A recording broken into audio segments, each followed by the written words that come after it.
He was the most powerful demon lord in the entire world, but becomes a level 0 loser when he returns 500 years later. For centuries, the magical world of Elneath was a place of suffering and brutality due to the endless war between the mortal race of humans and the immortal demons. Despite the demons being superior to the humans in every way, humanity fought back fiercely until the fate of the realm rested on a battle between two men, the supreme demon lord named Veltal and mankind's hero named Graham. On the legendary day of the battle, Lord Veltal ascends from his throne to draw his sword against Graham. The mortal hero goes on the offense first by lunging at Veltal, but the demon blocks him and pushes him back. Before he can strike again, Veltal unleashes a rapid series of dark magic spells. Graham successfully shields himself against all of them, so Veltal launches his ultimate attack. In a twist that no one sees coming, Graham pierces through Veltal's magic and defeats him. Veltal congratulates Graham for beating all the odds and winning the war for the humans, but he doesn't understand why he lost because he's stronger than Graham. Graham answers that he won because as mortal humans, they understand the value of life, and so do everything in their power to live unlike the demons. Hearing this, Veltal thinks Graham is trolling him and doesn't believe him. As he slowly starts disappearing, he swears to come back soon and bring darkness to humans again, and Graham promises to be there to defeat him, and they finally bid farewell. 500 years later, Lord Veltal returns to the world by reincarnation, and is immediately greeted by his most loyal servant, Machina. He looks around the ruins he is reborn in with confusion and asks where they are, to which Machina replies that they are in the wrecked remains of a demon dungeon that is below a former Nick subway station. Veltal doesn't know what a subway is because he hasn't watched any K-dramas, so he ignores that and eagerly tells Machina that she should join him in his domination of the world like in the old times. This is when she reveals that the world they were supposed to rule was destroyed long ago. She elaborates that 80 years ago, a catastrophic event named Fantagen occurred when their world Elneath fused with a world from an alternate dimension named Earth. During the first few years, most of the population was wiped out and wars broke out among cities, but eventually, the advanced industrial world of Earth who possessed advanced tech and the magic civilization of Elneath joined hands to create the new world with the gift of Imagineering. Once Veltal walks out and sees the outside world, he freezes in place with total shock. He can't believe that mortal humans could ever achieve such an advanced stage of civilization. As he stares in disbelief, a random man bumps into him and simply walks past like nothing happened. Seeing this, Veltal decides to make his presence known and make the humans bow to him. Despite Machina's attempts to stop him from embarrassing himself, he casts a spell to clear the cloudy sky. But nothing happens, and the few people who notice make fun of him for using weather magic. Right after, alarms blare all around and Machina starts dragging him away from the area because using grand magic is against the laws. While fleeing the scene, Veltal gets a weird feeling and catches the glimpse of a mysterious cloaked figure walking away from him. Once they safely get away, Machina sits him down and updates him about everything that happened. She explains that after his death, the demons agreed to a ceasefire with the mortals which lasted until 80 years ago when Elneath and Earth fused. In the chaos of the catastrophe, the immortals became scattered while the major industries organized themselves and began a campaign against the reign of the demons. Since then, immortals were treated as vile creatures beneath people, and as technology rapidly advanced, anti-immortal weapons were mass-produced and used to eliminate demons. Veltal asks what happened to the 6 Dark Peers, which is a cool title for his strongest followers. Machina responds that 3 of the peers' whereabouts are unknown, and one of them, called Zenol, sacrificed himself by acting as a decoy to their enemy so that she could escape, since she and another missing peer were the only ones who knew how to activate Veltal's resurrection spell. Veltal admits that Zenol was always a faithful servant and then asks what happened to the 6th peer named Marcus. Machina quickly changes the subject and decides to get him a drink because the air in the city is too polluted for him to breathe. Left alone, Veltal looks around until he notices a shift in the ether around him and traces it to a young girl who is lurking around the giant billboards suspiciously. Suddenly, all the billboards at the square change from the usual ads to spoilers of JJK, which causes public outrage. The ads return very quickly, but Veltal approaches the girl to ask her about what she did. She tries to deny it at first, but he points out how he saw the ether change around her, which catches her off guard because she didn't expect anyone to notice that while she was hacking. When asked how he could tell, he proudly spreads his arms and says he's a demon lord. She thinks he's a Delulu dummy, but he doesn't get the hint and asks her how she did what she did. She explains that she's an ether hacker who does dangerous missions for a living. But this little prank was a form of activism, as she believes the major corporation named IHME, which is behind the billboard ads, heavily censors the internet when the internet should be a free, lawless place. The pretentious hippie then goes on to explain the details of her hacking. But Veltal quickly gets bored and interrupts to ask her if she knows anybody named Marcus. She immediately points to a tall building in the distance and tells him that the only Marcus she knows is the CEO of IHME, which owns that building. He immediately heads out there and asks the receptionist at the lobby for Marcus. Another woman approaches him and introduces herself as Marcus' personal secretary and that they have been waiting for him. She takes him to the top floor of the skyscraper, where ugly Marcus is sitting on a throne and looks down on Veltal. Veltal points out how it's disrespectful for Marcus to stay seated, but Marcus completely ignores this. Veltal then tells him to join him and rebuild the immortal kingdom and rule the world again, but Marcus simply laughs and flat out rejects him. Once Marcus refuses to even call Veltal his lord, Veltal becomes furious and decides to fight him, but before he can unleash his magic, the secretary swings her sword at him. He immediately senses the power of armament forgery magic on the blade and is shocked. She only backs down after Marcus orders her to. Marcus finally lowers himself while saying that Veltal has grown much weaker because before, the wound from the sword would have healed itself within the second it had been formed. He mocks Veltal's desire to rule the world when he's no longer as strong and has lost the support and fear his name once had. Instead, he tells Veltal to either bend the knee to him or get lost. Veltal prepares to fight him, but Marcus instantly neutralizes his magic by chanting the words Spellbreaker. Veltal is lost for words, so Marcus explains that he was able to defeat Veltal's most powerful magical abilities without having a talent for magic himself, thanks to his company's gadget named Familia, which is a product of Imagineering. A projector then plays an ad for Familia, which explains that the device removes the need to perform some critical steps of magic and allows the user to choose any spell they want and activate it by speaking a simple incantation. This grants anybody of any race or age the power to perform magic. Marcus then adds that he made sure to develop Familia so that it can't meld into the bodies of higher beings like Veltal to prevent any chance of him using it to defeat Marcus. Veltal tries to fight him again, but Marcus deactivates his spell with Spellbreaker again and explains that the magic processing speed of Familia surpasses Veltal's, making him too slow for the current world. Veltal asks him why he's doing this, to which an annoyed Marcus yells out that he always hated Veltal for being an arrogant and greedy dictator and that he only swore loyalty to protect himself. He then rudely says goodbye by casting multiple blood sword spells, which pushes Veltal out of the tower. After Veltal hits the ground, he scurries into a dark alley to recover from his injuries. He stumbles out into the street and bumps into a bunch of goons. He cusses them out, but they end up kicking his ass too and leave him lying unconscious on a pile of trash bags where Machina finds him and frantically tries to wake him up. After returning to normal, they take a train to her house when she apologizes for not telling him about Marcus' betrayal, which led to this humiliating incident. Veltal comforts her by saying that if she told him, he would have had an even stronger desire to go and see it for himself. Once they reach her house, Veltal thinks she's messing with him because it's just a tiny room, but she explains that you need to sell a kidney to even buy a Fortnite skin in this economy.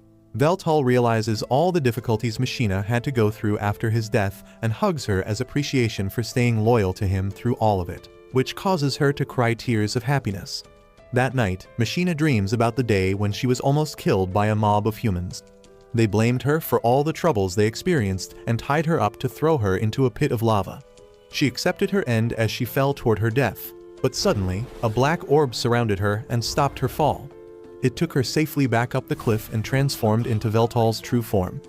This marked the moment she first met Demon Lord Veltal, who then invited her to join his side. In the morning, she wakes Veltal up with a huge meal for breakfast, which includes dishes he has never seen before. He finishes everything and tells her the food is delicious, which makes her blush. While drinking tea, he asks if she knows the whereabouts of any other immortals, to which she responds that she knows many immortals managed to escape during the Immortal Hunt campaign, but doesn't really know where exactly they are. Veltal then asks if the hunt is still going on, to which she replies that they ended decades ago and public attitude towards immortals has improved since then. But it achieved the goals of Marcus, who is the mastermind behind the whole movement. Once things had calmed down, she had gone to check on her close allies, Ornard and Palmlock. But their house was wrecked already, and the only thing left behind was a note with the words, "Immortal Furnace." Right then, Voltal reaches out to grab his teacup, but ends up dropping it out of pain. He explains that it seems he is still not fully healed from his injuries last night, and adds that the weather spell he cast to clear the clouds would have worked if he had his usual strength, proving that everything has weakened greatly compared to his previous self. He realizes that it's because the main source of his power, which is the faith people have in his name, has greatly declined in this age. Machina worries that if things go on like this, he will slowly be forgotten, but Voltal remains calm and decides that he needs to reclaim his faith again. He thinks it's better to go outside and explore the new world instead of rot in bed, so Machina suggests they go shopping. They first go to buy new clothes for him, so she leads him to a small room with a platform in the middle. She makes him stand on the platform to take a 3D scan of his body while apologizing for not making high-quality clothes herself. But Voltal confidently says that he's so hot that he doesn't even need to wear clothes, an idea which she quickly shuts down. After the scan is completed, she asks him if he has any style preference for clothes, but it's immediately clear he has no clothes, so she asks Chatty's new friend-elect to select the best option for basic streetwear. Once the outfit is made, Machina finds it hideous, but Voltal turns out to be a supreme fanboy and begs for the ugly tracksuit. After grabbing the items, Machina walks out of the store, but Voltal reminds her to pay with coins. She explains that she made the payment digitally instead, which goes over Boomer Voltal's head. While eating, Voltal wants to learn more about Marcus Familia Gadget, saying that he is impressed by its abilities. She explains that even though its main purpose is magic, it is mostly used by people to gather information, go shopping and ragebait on Twitter without needing to hold anything. Voltal asks if it ever gets in the way by being implanted at the back of the neck, to which she admits that it was slightly uncomfortable at first, but it's very difficult to get by in daily life without it. Finally, she points out having one doesn't automatically make life better. When they return, Voltal is reminded of the state Machina lives in and states that he is going to look for a job. Machina frantically objects, but he calmly tells her that the times have changed and he is no longer the all-knowing demon lord he once was, so he must also move on and do what's necessary. She tries to convince him by saying she'll take up even more jobs, but he says it would be unfair for him to slack off at home all day while she works non-stop to provide food, clothes, and shelter. He then says that he has not yet given up on taking over the world and that if she's willing and patient, he will accomplish it with her someday. Feeling new hope for the first time in centuries, Machina kneels and swears her oath to serve him again. Later that day, Voltal gets ready to look for a job, but no matter how hard he tries, Machina insists on going with him. Finally, he manages to convince her to chill out by saying that if he fails to find any work due to bad luck, he will let her be his sugar mommy. Hearing this, she backs down and gives him a small phone to contact her and pay for food. Soon after he begins his job hunt, he sits down in defeat because he realizes he doesn't know what type of work is available and how to apply. He wonders if he should call Machina after all, but his pride is too big to do that. At that moment, the tempting smell of ramen from a nearby shop reaches him, making his stomach grumble. This indicates just how weak he has become because he hasn't felt hunger in 1,000 years. Next, he notices a beggar asking people for change and reads his sign which says that he lost his leg in the war. This makes him realize that he's at least lucky enough to have the physical ability to work, so he gets off his butt and yells out in the middle of the street that he needs a job because he's broke. He honestly shouts that he has 0 skills, but he's willing to do anything. An annoyed man appears behind him and tells him to do this at the commercial guild. He asks Voltal if he has a citizen ID, but after seeing his blank face, realizes that he is an illegal immigrant. He tells Voltal to get out because he could cause trouble to this turf which belongs to him. But before going, he gives Voltal a resume form and explains that he should write his work experience on it and submit it to the guild. But there's no guarantee he will get a job. After giving him directions, he advises against applying to any company under AHME, especially those doing construction, because he's never heard anything good about them. Voltal thanks him for all his help and leaves for the guild. There, he proudly presents his resume to an old clerk who reads out with confusion all the weird skills Voltal has written, including military strategy mastermind, architect of dungeons, and evil dictator. Voltal yaps about how he single-handedly won a war, but the old man seems to have never heard of it. The man then questions if he made a mistake while writing that his last position was 500 years ago, but Veltal doubles down. Having heard enough, the Baldy informs Veltal that they have no work for him considering his garbage resume and interview, and because the company doesn't offer jobs to people without a familia. Veltal returns home with a shattered confidence and asks Machina for validation, which she very happily gives. He then asks her if there is anyone in the present world who can give advice, to which she says that she has one friend.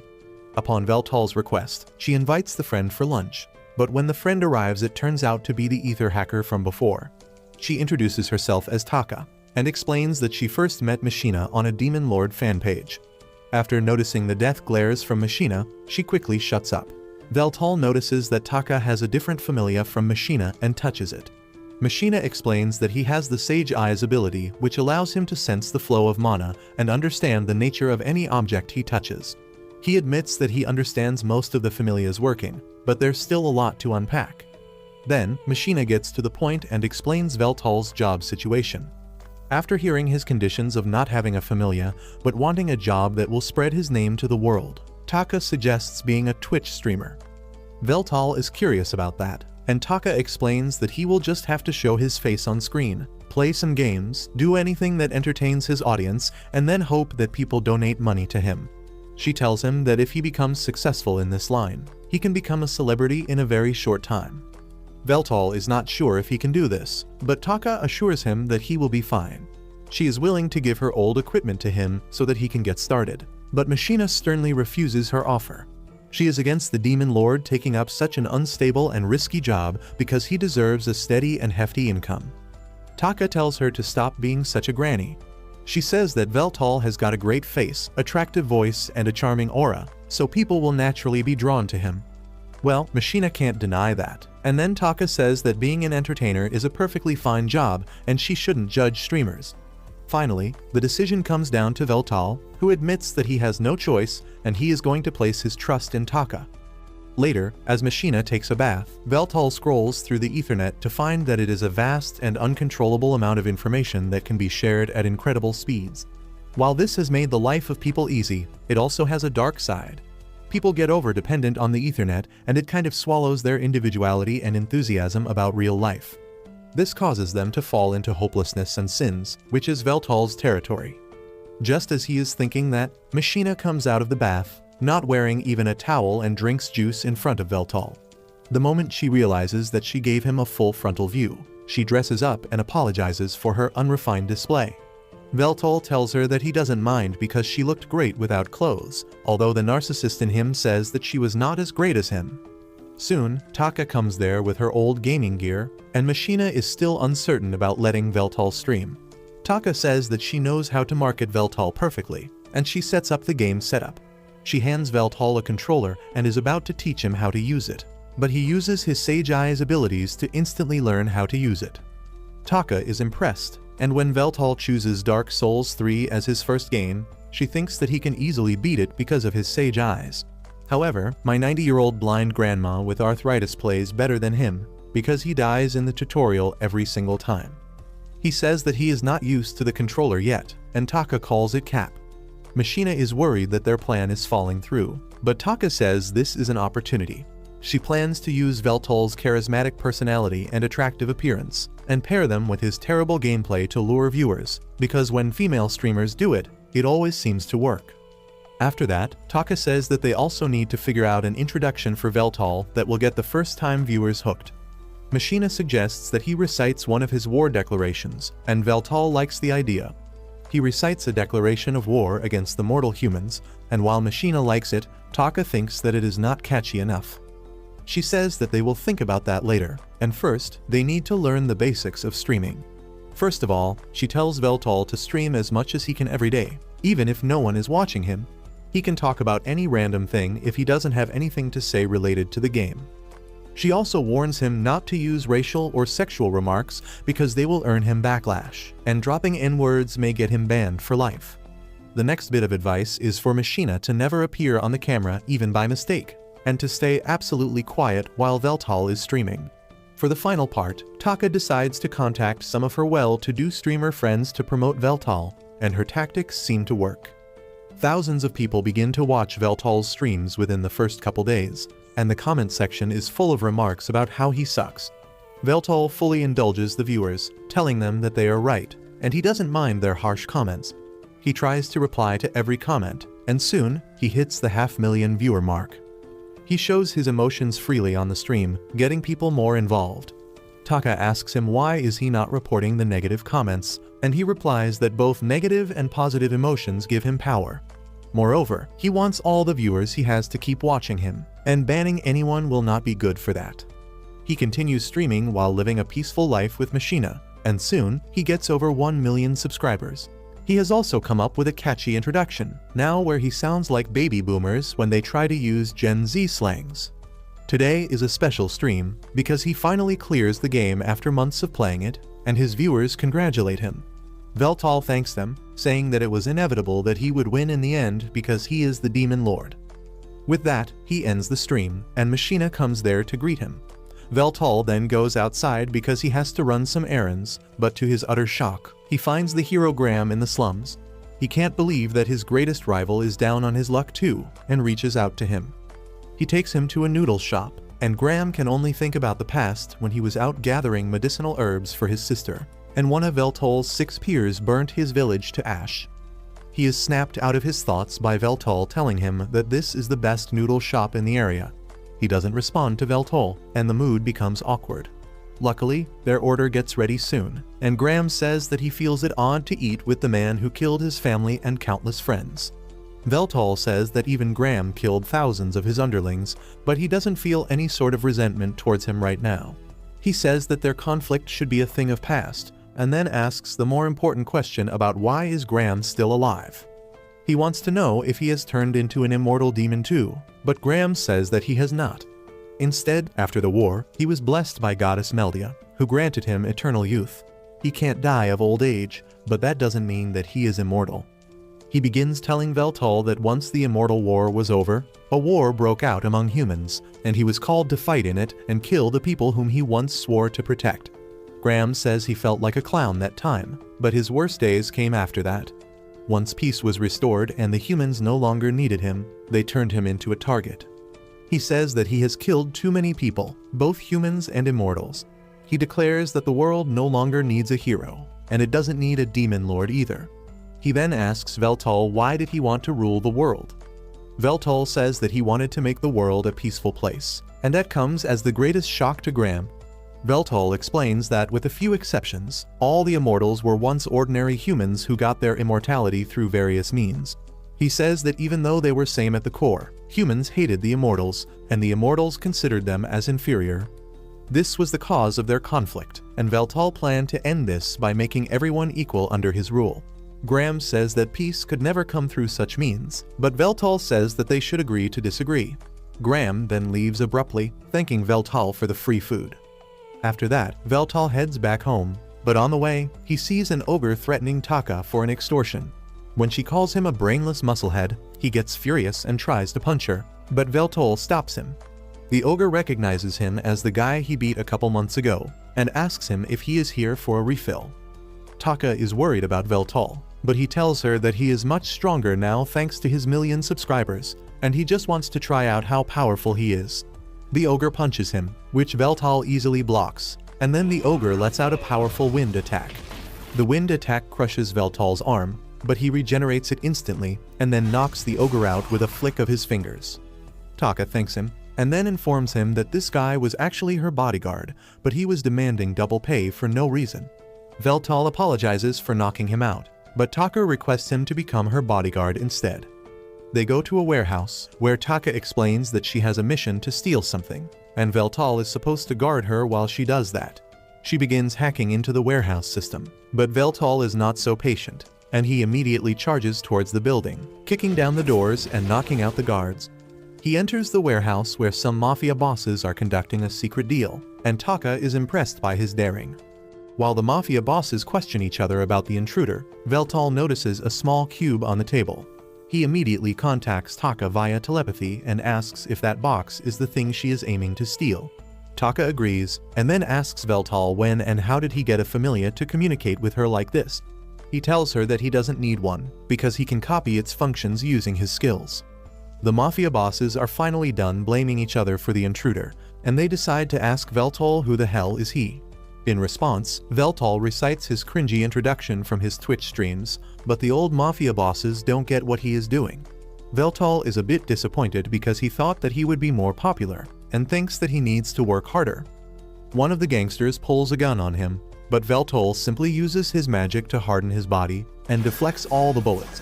He then rushes ahead with great speed. The Foxman tries to shoot him again, but Veltol moves so fast that he can't even take aim at him, and then knocks him out.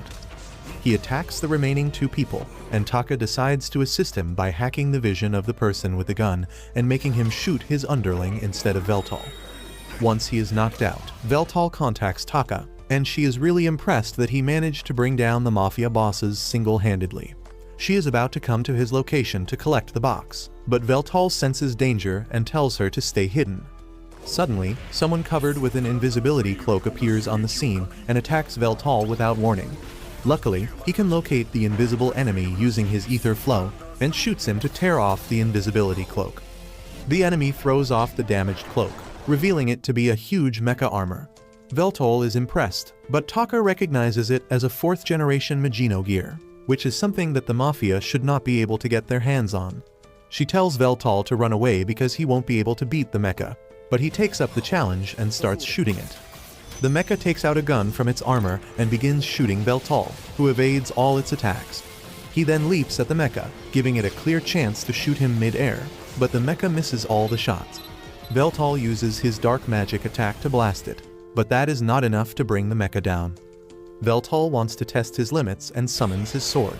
The mecha responds by turning its gun into a sword as well, and then releasing a huge amount of heat from its body. Veltol charges at it, and their clash is powerful enough to rip the floor apart. They keep exchanging blows, and then the mecha suddenly puts his entire power into the sword, slashing Veltol's arm and then his head. The mecha operator reports to his headquarters that he eliminated the enemy, but Veltol's severed head says psych. He patches up his injured body quickly and tells the mecha that he fought well, but his lack of experience clearly showed. To reward him for this good fight, Veltol decides to summon his real weapon, a dark sword that can kill even gods. The mecha driver is terrified of him now, and Veltol makes quick work of it, chopping its limbs to make it useless. After that, he plans to interrogate the mecha driver, but rather than being captured by the enemy, he decides to perform a self-checkout to the afterlife. Soon, Taka comes running there and tells Veltol that she was scared to death when she saw his head being sliced off, but he says it's no big deal. She then finds Igami's logo on the mecha, and realizes that this case is getting even more shady and dangerous than she thought at first. Veltol then asks her about the cube, and she says that it is a data storage device, and her client wants the information inside it. She says that taking a quick peek won't hurt anyone, and unlocks the cube to reveal a list. Veltol can recognize all the names on the list as his subordinates, who are all immortal, but luckily, Machina's name is not there. Taka decides to contact her client to learn what does the list signify, but he doesn't pick up the calls, so she decides to pay him a visit. They go to the client's building, and Taka hacks into the security system to let themselves in. They get into the elevator, and Veltol asks her to let him press the buttons, because he enjoys doing that. She tells him to get a better hobby, and then tells him that they need to go to different floors in a sequence before they can reach the 13th floor where her client lives, because that guy is a bit paranoid. As they reach the 13th floor, Taka asks Veltol to wait while the client comes out because he has laid many traps in the way. However, Veltol can tell that all the traps have been disarmed, and he confidently walks towards the apartment. Taka rings the doorbell, but the client doesn't answer, and then Veltol finds that the door is unlocked. They enter the apartment, and Taka searches for her client, but to her horror, he is already dead. Veltol looks at him and finds that he is the same beggar he once met while looking for a job. Taka says that he often used to disguise himself as a hobo to collect information. Veltol then looks at his wounds and finds that he has been killed about a week ago. However, the wounds clearly tell that it was not a crime of passion, but a cold-blooded murder. He believes that someone hired a hitman to take him out, and also destroyed his familia. Taka thinks that the hitman's goal was to destroy the information in the familia, and she begins fearing that it is somehow connected to the job she took. Veltal thinks that now the list is their only clue, but Taka thinks there is another way. She begins fumbling around the table and finds a laptop in a hidden drawer. To her surprise, it doesn't require a password to open, and the files are all damaged and corrupted. Veltal figures out that there is a pattern in the way the files are arranged, and when he tells this to Taka, she quickly figures out the trick. She easily cracks it and finds a video clip titled The Immortal Furnace. She plays the video, and her client says that if someone is watching this video, it means he is already dead. He then talks about how the prosperity of this city is built on the back of a great evil. The root of the problem is the ether reactor that powers the city of Shinjuku. The ether reactors draw in the power from the ether lines within the earth and convert them to electricity and data, but they need to be placed on top of at least 10 ether lines to function. However, in Shinjuku, there are only 2 lines, and it gets the rest of its energy by consuming the souls of immortals using dark magic and forbidden rituals. The codename for this secret project is Immortal Furnace, and the Ilame company was the one who created it. The man says that the people at Ihime treat immortals as fuel, and they simply call them firewood. According to the information he has gathered, the first immortal to be fed to the furnace as firewood was Zenal, one of the Demon Lord's 6 dark peers. After that, countless other immortals were burnt inside it, and the immortal hunt was just a guise prepared by the Ihime company to get his hands on them. The client says that he had been looking into this matter, but Ihime found out about him and sent assassins to kill him earlier too. That is why he decided to lay low, but still got information about the mafia bosses selling a list of immortals to the Ihime so that they could use them as the new batch of firewood. That is why he sent Taka to retrieve it for him. The man claims that he knows that if the immortal furnace is shut down, the entire city will stop functioning, but he believes that it is the right thing to do. However, he doesn't have much hope that anyone can stop this atrocity and save the immortals. He believes that the only person capable of doing this would be the King of Immortals, but he is not sure if he exists anymore. Taka trembles with rage as the video ends, but Veltal is rather calm. He asks her to step back and let him take charge of this case, because she might get killed before she can do anything just like her client. Veltal says that this is a problem of immortals, and as their king, it is his duty to resolve it. Taka accepts his decision, and then Veltal also decides to tell Machina about the immortal furnace. He tries contacting her through telepathy, but to his shock, she doesn't respond, and he worries that she is in danger as well. Meanwhile, a drone is spying on Machina's apartment, and she is still safe inside, but without any idea of the things coming for her. While she wonders what to cook for dinner, someone rings the doorbell, and she goes out to check who is it. Just as she opens the door, she sees the ugly face of Marcus and immediately blasts him with her most powerful magic spell, sending him out of her house. Marcus is not even scratched by that attack, and he tells Machina that this is no way to greet an old friend. She comes out of the house, wearing her demonic battle armor, and tells Marcus to stop playing the fool because she knows he is here to destroy her. She disables her familia and goes offline before attacking Marcus. She summons a magic spell at his feet, releasing a powerful blast of magic, but he simply hops away and summons blood swords to attack her. Machina counters by summoning magic arrows, and their attacks cancel out. Marcus says that it seems that they are evenly matched, when suddenly, Machina leaps at him through the cloud and grabs his hand. Before he even has the time to react, she plants a spell on his wrist and then detonates it, causing his arm to fly off. However, he regenerates it almost instantly and then summons an advanced form of his blood sword spells. He rains them on Machina, who uses a magic barrier to protect herself. However, Marcus has more tricks up his sleeve, and he causes all the blood swords to explode with a snap of his fingers. The entire area comes under the range of the explosions, but Machina is still unharmed. She regrets not getting fire insurance for her place and says that she is going to send the invoice for the damage to Ihime. A voice tells her to send it directly to the CO's address, and then suddenly, Marcus' secretary comes out of the smoke to attack Machina. Luckily, Machina uses an illusion spell to avoid her sword because she always knew that the cowardly Marcus would not come alone. She is about to blast the secretary off to oblivion, when suddenly, Marcus uses the special ability of his familia and disrupts her spell. Machina is confused, and using this chance, his secretary stabs her from behind and pins her to the ground. Machina loses all her strength and can't even move, and Marcus tells his secretary that she did a good job. She scolds him for being too playful and not shutting Machina's familia from the get-go. and he replies that he couldn't pass out on a chance like this. He then turns to Machina, who curses him, but this ugly pervert gets a raise out of it. She asks him what did he do, and he replies that he just shut down her familia to render her powerless. Machina can't believe this because her familia is a standalone variety, and it was offline, so it couldn't have been hacked as well. Marcus tells her that it would be impossible for others, but he is the guy who invented the familia.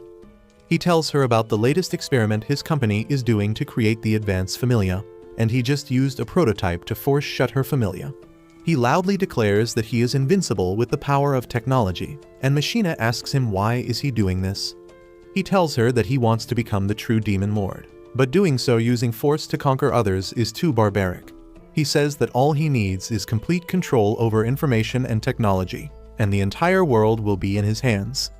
He stomps on Machina, telling her that he will become the perfect demon lord who will be even stronger than Veltal, and she can only cry as he takes her away to be sent to the immortal furnace. Soon, Veltal and Taka reach there and only finds charred remains of the building.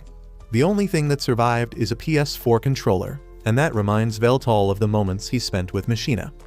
Taka snaps his out of it and tells him that they need to find Machina before anything happens to her.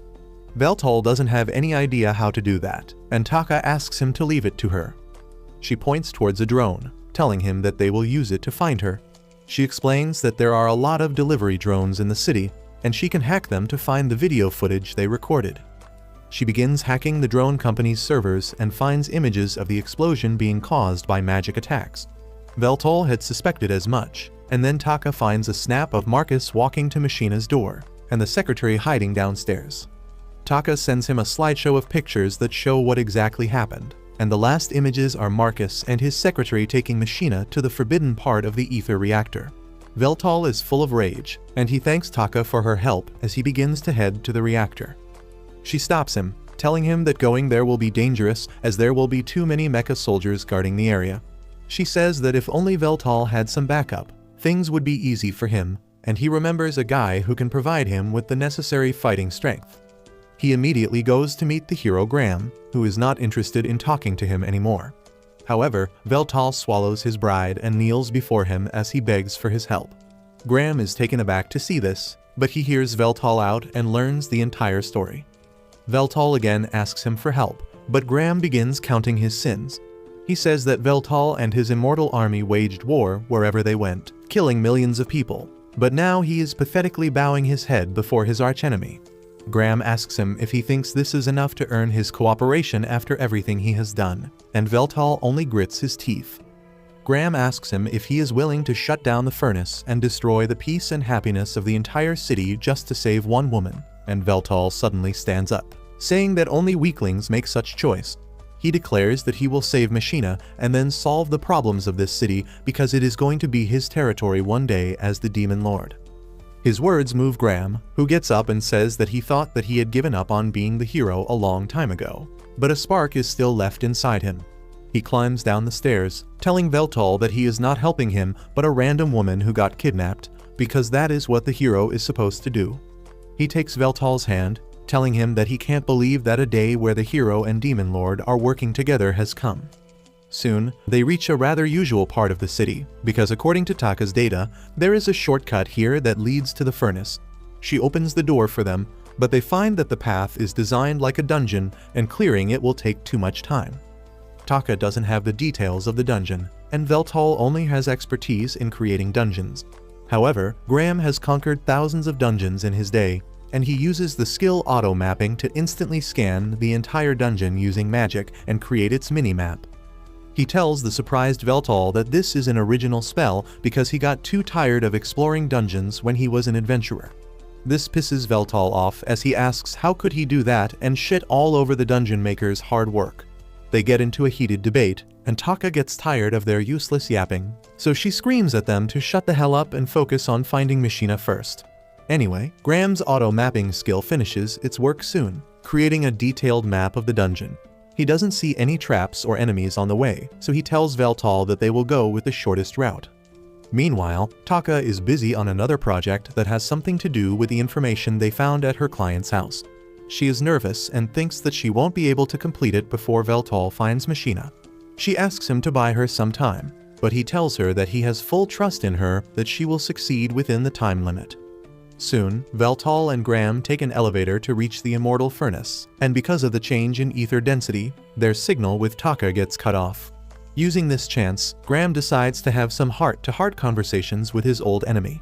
He remarks that Veltal has become stronger, and in response, he asks when did he learn sarcasm, because he is at his weakest right now. Graham says that he is talking about the strength of character, because a weak person would never bow to others to save their underlings. He believes that Veltal is much different now than he was during their final battle, and that change is a good one. Soon, the elevator stops at its final destination, and as Veltal and Graham head inside the furnace building, they find Marcus' secretary waiting for them. If you liked this video, please subscribe to the channel and watch this next video on your screen.